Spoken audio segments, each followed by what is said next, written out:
I have a question. What if cars could drive themselves everywhere? Imagine stepping into a vehicle that greets you, not with the hum of an engine awaiting your command, but with the quiet certainty that it knows the road ahead. Whether through a bustling city at rush hour, along the winding curves of a mountain pass, or across the vast monotony of endless highways stretching from coast to coast. In such a world, the simple act of driving would vanish, replaced by a new relationship between human and machine, where the vehicle is no longer a tool guided by our hands, but a partner that carries us through every journey without hesitation. To understand the magnitude of this change, we must first picture the roads of today, filled with countless drivers, each making their own decisions, their errors, their impulses, their moments of distraction, all contributing to the chaos and danger that define modern traffic. Now imagine that chaos dissolving into an orchestrated flow where every car moves like a note in a symphony, perfectly aware of the others, anticipating each movement with precision beyond human capacity. The first impact of cars that drive themselves everywhere would be safety. The tragedies that fill headlines and claim lives daily would diminish as vehicles guided by algorithms and sensors would not fall asleep at the wheel, would not text while steering, would not grow impatient or reckless. Picture a highway at night, once filled with drivers fighting fatigue, now lined with vehicles gliding smoothly, each aware of the space around it, each communicating silently with the others. To maintain balance and avoid danger, families could travel with the assurance that their children would grow up in a world where road accidents are the rare exception rather than the constant fear. But the implications extend far beyond safety. Think of the time regained.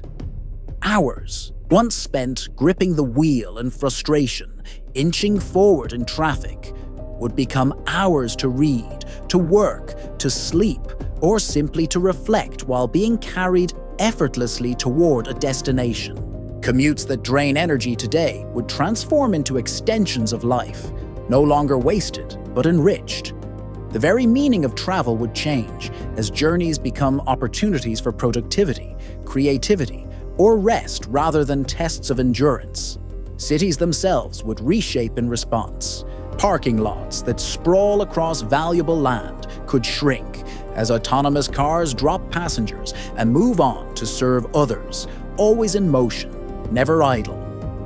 Streets once clogged by congestion would flow more freely as self-driving fleets coordinate. Routes to reduce bottlenecks. Urban design could evolve with fewer spaces wasted on vehicles standing still, opening opportunities for parks, housing, and public life where asphalt once reigned. The air might clear as well, for vehicles that guide themselves could optimize fuel use, avoiding the waste of constant braking and acceleration, or transition fully to electric power, weaving efficiency into the fabric of movement. Yet with wonder comes complexity. Consider the industries that rely on human drivers today, from truckers hauling goods across continents to taxi and rideshare workers navigating city streets. In a world where cars can drive themselves everywhere, millions of jobs would be transformed or lost. The freedom of time for one group may mean displacement for another, sparking debates about labor, dignity, and how societies value human contribution.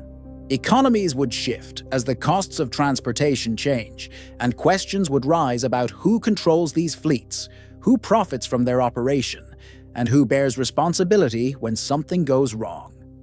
And something will go wrong, for no system is flawless. The ethical dilemmas that arise when a self-driving car must make choices in impossible moments would force humanity to confront uncomfortable truths. If an accident cannot be avoided, should the vehicle prioritize its passengers or those outside?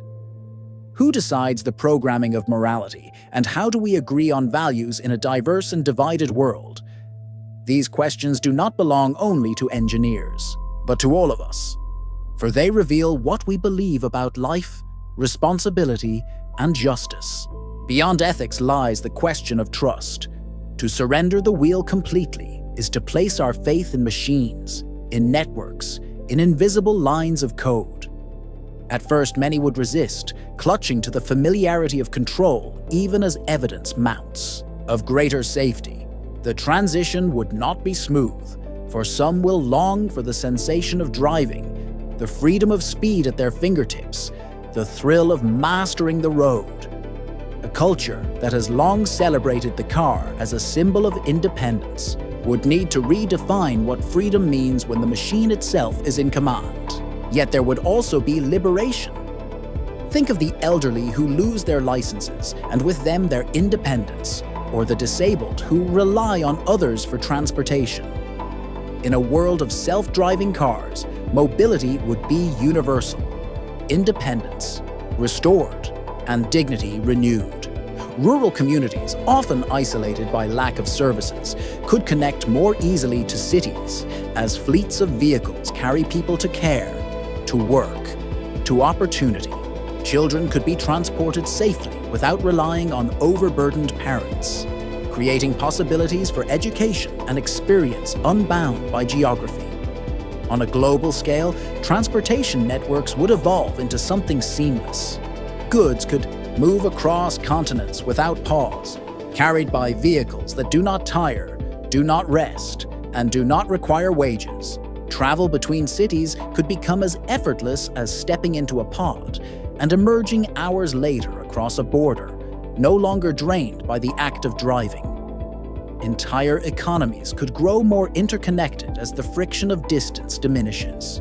The environment, too, would be altered. If cars are shared rather than owned, the number of vehicles might fall, reducing emissions, conserving resources, and lessening the scars of manufacturing. Or the opposite could happen, as the ease of constant travel encourages more movement, more energy use, and more strain on the planet. As with all technologies, the outcome depends not only on what the machines can do, but on what we choose to do with them. Imagine now a world at night, a city seen from above, its roads alive with streams of light, each vehicle moving with silent precision, each connected to the others like fireflies in an endless dance. There is beauty in the vision, yet also unease, for the roads that once reflected human imperfection now reflect something else, something ordered, efficient, but perhaps lacking the unpredictability that makes us human. Would we lose something in this exchange? Some spark of individuality, surrender to the perfection of machines, or would we gain something greater, a world safer, cleaner, and more humane because the dangers of driving are finally behind us? The journey of imagining cars that drive themselves everywhere is not only about technology, but about humanity. It is about safety and freedom, work and dignity, environment and morality. It is about how we define control, and whether we are willing to release it in exchange for something new. It is about who benefits and who is left behind, who decides and who obeys, who rides and who watches the world change from the outside. In the end, the question is not simply whether cars can drive themselves everywhere, but what kind of world we wish to create once they do. Will we build one that elevates us, that grants more time, more connection, more fairness, or will we build one that deepens inequality, that removes choice, that diminishes what it means to be human? The answer lies not only in the circuits and sensors of the cars themselves, but in the choices of those who build them, regulate them, and ride within them. And so we return to the question with which we began. What if cars could drive themselves everywhere? The answer is that they could transform not only our roads but our lives, but they would also reflect back to us the truths of our society, its hopes and its flaws, its promises and its fears.